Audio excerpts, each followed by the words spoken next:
Welcome to the Head and Shoulders Masterclass, and in this video I'll show you why the Head and Shoulders is one of the most interesting, fascinating and most important patterns that you can learn for your price action trading. We're starting with a standard pattern, and then in this video I'll show you a few advanced components and a few advanced variations of the Head and Shoulders. So you probably have seen a chart like this where the head and shoulder is drawn in. We have a left shoulder, the head and the right shoulder. But let's break down everything that we see in the chart and let's try to understand all the different components of a good head and shoulders. So first of all, we need to look at the swing points from the left shoulder to the head. As previously, the market made a higher high. Then a very important thing happens is from the head to the right shoulder is where the market starts making lower highs. And so the head and shoulders often describes this gradual turn in market power dynamics. The horizontal line of a head and shoulders is called the neckline. In my experience, trading head and shoulders with a horizontal neckline is preferable because it is more objective. I will have another example later in the video where we look at a tilted neckline. Something that is often overlooked and that gets traders into troubles is that you should only look for head and shoulders patterns in a trending market. The head and shoulders is a trend reversal pattern in this context. It can also be a continuation, as I will show you. But what is most important is that you want to see a market that has been trending recently, because the head and shoulders in this context is then a so-called distribution pattern. In the uptrend, the market undergoes a distribution where the buyers are slowly exiting their trades, more sellers are coming in, and this distribution then shows us this gradual shift from more buyers that kept the price pushing higher to then more sellers in the market. And then once the market breaks through the neckline, this is where the head and shoulders is activated. That's the trigger. There are a few different ways on how to trade the head and shoulders, as we will see. But once the market is leaving the distribution, very often you'll see that new trends emerge. And of course, we also have something that is called the inverse head and shoulder. The inverse head and shoulder also have the left shoulder, head, and the right shoulder, but it occurs in a downtrending scenario where the market has been selling off. The market still made a lower low from the left shoulder to the head, but then started to make a higher low from the head to the right shoulder. And once the neckline gets broken, the new uptrend is then starting. As I said, the head and shoulders classically is seen as a reversal pattern, but you can also find it as a trend continuation pattern. So let's look at this example right here. We have an uptrending market where then the left shoulder to the head shows a premature selling attempt. So the market did show a lot of strength here on the bearish side. So there was a lot of attempts from the sellers to get the market down. But then from the head to the right shoulder, the market kept coming back into this neckline. So the neckline is here the resistance level. And what you see is that after the head, the market never came close to the head again on the right shoulder. The market really stuck to this neckline, which is a very bullish signal. And then on the breakout, the trend is continuing to the upside. We also obviously have this as a bearish continuation. So the market is in a downtrend. We have a left shoulder and the head with a breakout attempt. So this might look like a bullish attempt here to get the market to the top side. However, from the head to the right shoulder, we can see that there are a lot of sellers are coming back into the market. The market is making a lower high once again. We have a very well established neckline here. And then on the breakout, the downtrend is continued. And again, as I said in the beginning, it is really important that you find this in a trending environment. You are coming here from a strong downtrend, and then once the market leaves the head and shoulder pattern, the downtrend is continued. So when you are a little bit familiar with trending analyses, this is what we call an impulsive wave, so a trend wave. Then the head and shoulders is a corrective phase where the market goes sideways, and then you have a next continuation or impulsive phase. As I said, you don't only have horizontal necklines, but you can also have a tilted neckline. And this is how a tilted neckline looks like. You have your left shoulder to the head, higher highs, and then head to the right shoulder, lower high.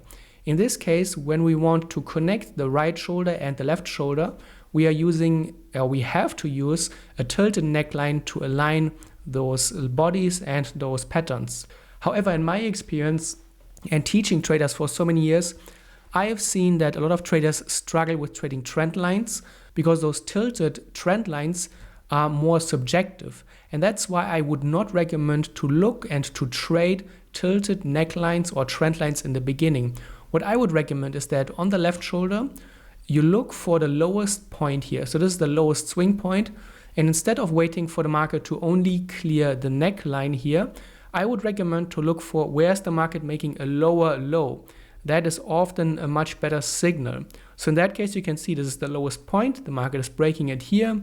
Something else that is happening is that the market is retesting the area of the right shoulder. And this is also a very common phenomena.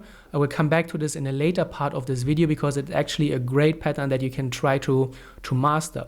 So we have the initial breakout. The market doesn't sell off immediately. We come back, retest this. This is what we will call a stop run, as I will show you in a moment. And then the downtrend is unfolding. So you can see head and shoulders patterns are very diverse. There's a lot of variations.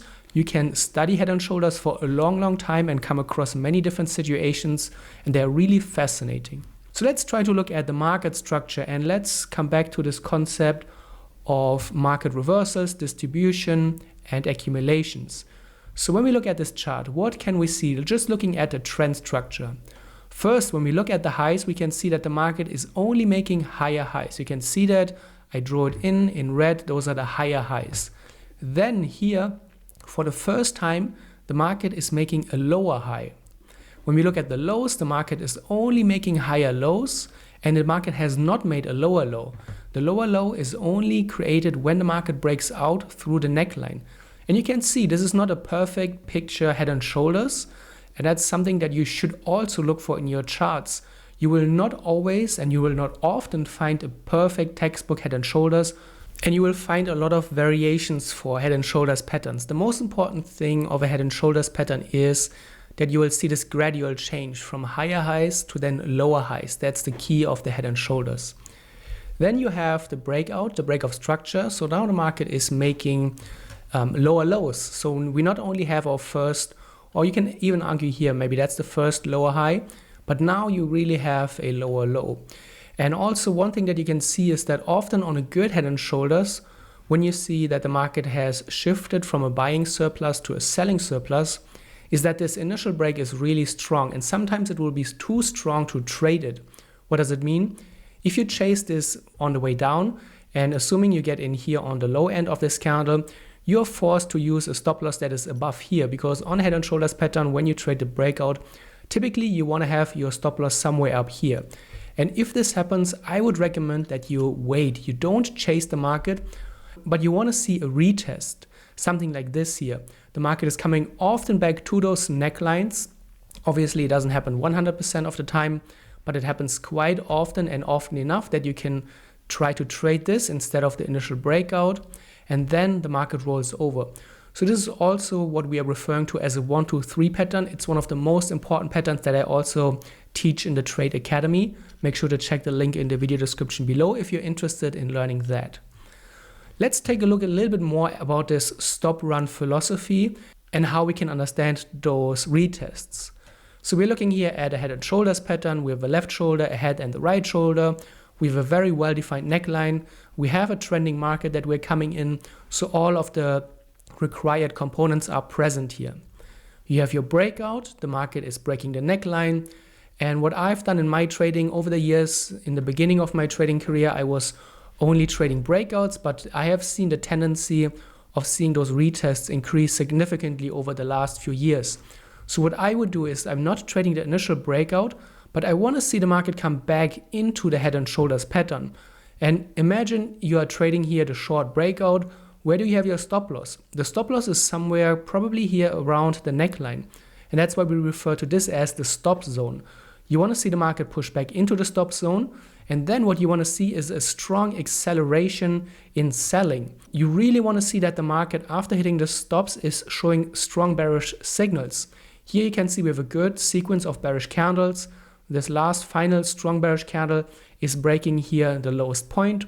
So now we are making another lower low, and we also kept making lower highs. Very important. The market didn't change the trend structure. So you could have used that as an entry point. And looking left, we have this strong demand area. You could have used that as a target. Something that a lot of traders are struggling with is that they look at their charts and they see, oh, I could have held my trade for much longer and I could have made more money. However, look at this whole path of the price. The market did make a significant retracement.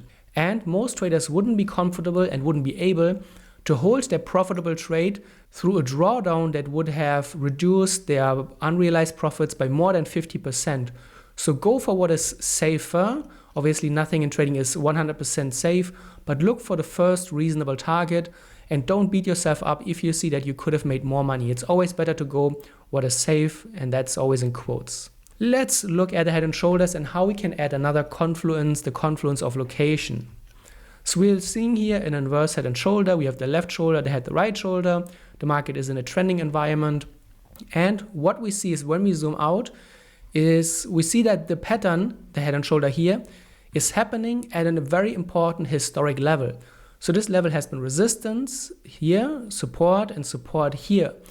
And what I've seen is that if you find a pattern, it doesn't only have to be the head and shoulders, it can be any pattern. When you find those at important key levels that have been important historically in the past, often you will see that the odds increase. So in your trading, you could choose to ignore all the head and shoulders and only trade those head and shoulders when they occur at an important support and resistance area. Could be daily high lows, it could be weekly or monthly high lows, all-time highs. Those are very important levels, and there's a great way of filtering out head and shoulders patterns. And then you can see you have your breakout, the retest, and then the market really shot higher. But we can also add the fake out component to our head and shoulders pattern. So what we have here is we have a left shoulder, then we have the head, and the right shoulder. We have a very well-defined horizontal neckline. We're coming from a trending market. And if we zoom out, you can see where is this head and shoulder happening. The head and shoulder is happening at important turning points in the past. So this was a very important turning point that led to a strong sell-off. This is an important turning point that led to a move to the downside. And the market is coming back here, showing signs of a distribution. And if there is a breakout out of the neckline, that could mean a very interesting and high probability trading scenario. And you can see we have the breakout, we have retest, there's also a fair value gap that the market is retesting, and then the downtrend unfolds. So we've seen a lot of different variations for the head and shoulders. I hope I was able to open your eyes to the uniqueness and to the different components of the head and shoulders. My goal is always to explain head and shoulders in a more universal, or patterns in general as a more universal concept, not try to memorize template thinking, but really understand what the head and shoulders pattern is telling us, what are all the patterns telling you about the market dynamics, and then apply this thinking you're trading as well. If you like this way of trading and if you want to learn more about price action strategies, support and resistance, supply and demand, liquidity, and many other trading strategies, then check out my new trading program, which I call the Tradecademy. It's the ultimate trading program. I have a brand new trading course with over 80 videos. I constantly add new videos. You also get personally mentored by me, and you are joining a private community with a live chat room where you can always interact with me every single day. I also hold live webinars every week where you can look over my shoulder, ask questions, and interact with me. I have brand new trading strategies in the Tradecademy which have never been shared anywhere else before. Hundreds of trade studies, hundreds of chart studies, hours of backtesting. It's ideal for swing trading, day trading, and I basically show you how to trade all the different time frames. It works for Forex, commodities, cryptos, indices, and we even have stock traders in there. If you're interested, check the link in the video description where you find all the information about the special program, and we currently also have a special offer for you. So if you are fast and you want to join, then make sure to check the link, use the discount code, and then I will see you in my new program.